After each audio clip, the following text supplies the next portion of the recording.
What we see when it comes to urban warfare is that wars are increasingly taking place in cities. This has a huge impact. The density of the population, the density of the infrastructure is so high that the impact of war in cities is devastating.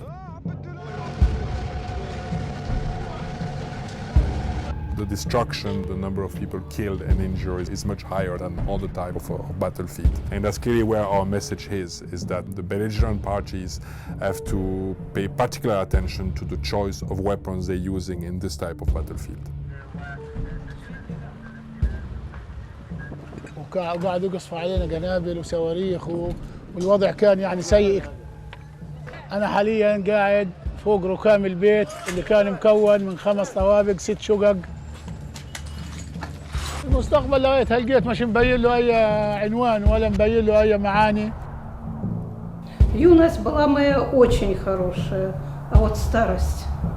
Так разбомбили дом, все сгорело.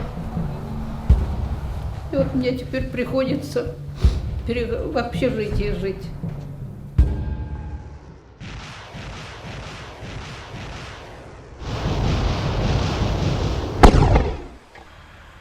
It can be bomb and missile, the indirect fire system, mortar, artillery for instance, or it can even be improvised explosive devices, any explosive weapons that has potentially a wide area effect around the area where it's used. They were not initially meant for urban warfare, they were meant basically for open battlefields. It can be state armed forces, it can be non-state armed groups. There's no typology or of type of parties that are using those explosive weapons with wide area effects. When you attack an area with civil population in there, you have to think twice before using an artillery system.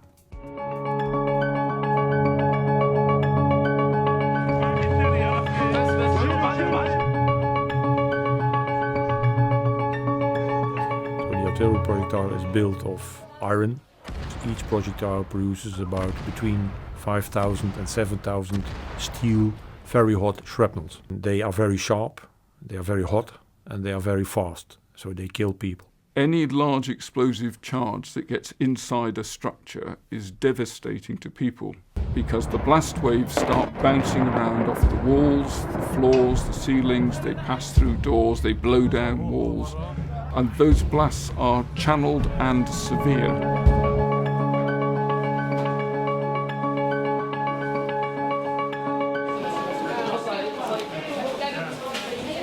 معظم الإصابات هي عبارة عن قذائف إصابات بقذائف طيران أو صواريخ أو ضربات دبابات، ضربات البطن، الصدر، بتر الأطراف، ضربات الرأس من الرجال، من العساكر، مختلف طبقات المجتمع تصاب بالجروح.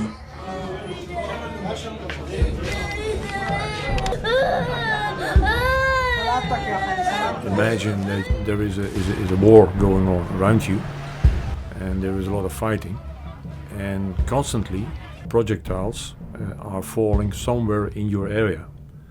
You don't know where the next round will fall. You don't know when it will fall. It drives people mad. كل هالحارة كلها تشردت. بيلعبوا في الدمار. في الدمار. بيلعبوا يسمعوا قرار الطيارة ويهربوا.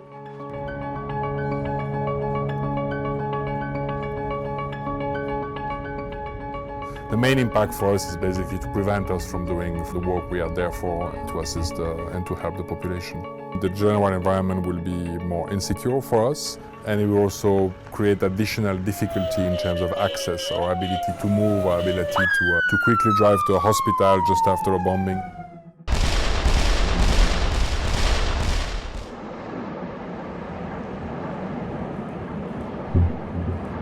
Beyond this physical and psychological impact on the people, you also have the destruction of infrastructure, of basic public services. If a bomb destroys an electric station, that it will have an impact on the water distribution, it will have an impact on the wastewater, it will impact the hospitals. Hospitals will not have electricity, they will have to use generators, they will have to use water trucking. So there is really this domino effect because all the basic public services and infrastructure are extremely connected in a city.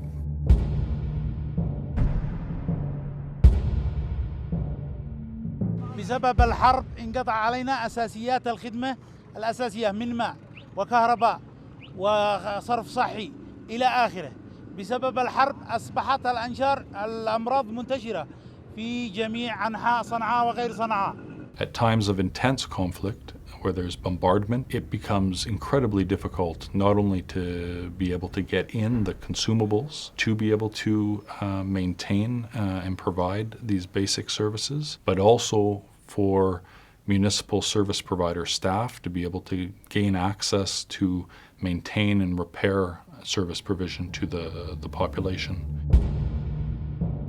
And you can see that in several contexts where those public services are progressively collapsing up to a certain point of no return at some stage.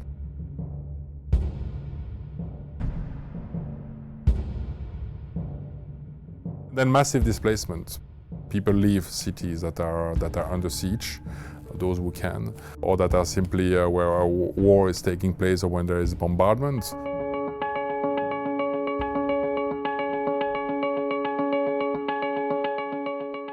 The devastating consequences for civilians from the use of explosive weapons with a wide impact area in densely populated areas raises serious questions about how parties to armed conflicts are applying international humanitarian law, and in particular the rules prohibiting indiscriminate and disproportionate attacks.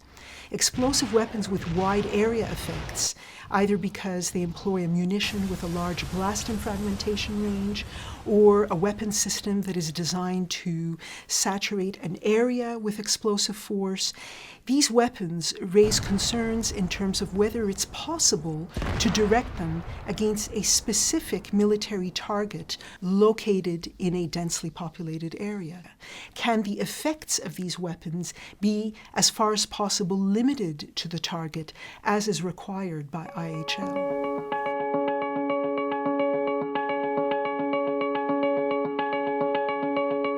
You have to know where you are, you have to know exactly where the enemy is, where your target is. You have to know everything about ballistics. That means wind direction, wind speed, temperature of your gunpowder, the specifics of each gun. An artillery weapon system has never been designed originally as an accuracy system. It is an area weapon system. We recognize that urban warfare, where enemy targets are commingled with civilians and civilian objects, presents a genuine operational challenge for military commanders. We're aware that some states and armed forces have adopted limitations on the use of heavy explosive weapons in populated areas.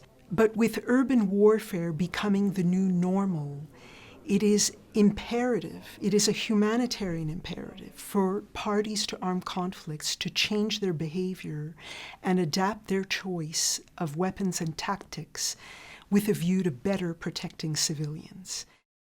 هي حرب جديدة على القوات العراقية وخاصة من بعد 2013.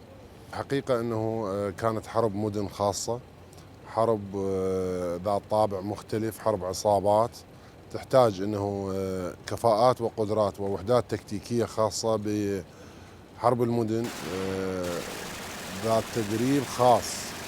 وكثير ما كانت يعني الانتصارات الأخيرة حسمتها وحدات تكتيكية صغيرة ومتمرسة بحرب المدن.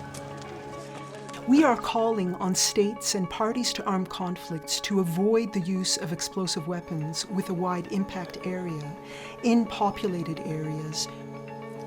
In other words, as a matter of policy, belligerents should not be using these weapons in cities, towns, and other populated areas because of the very high risk of civilian death, injury, and destruction. Indeed, heavy explosive weapons should not be used in populated areas unless mitigation measures have been taken to reduce significantly their area effects.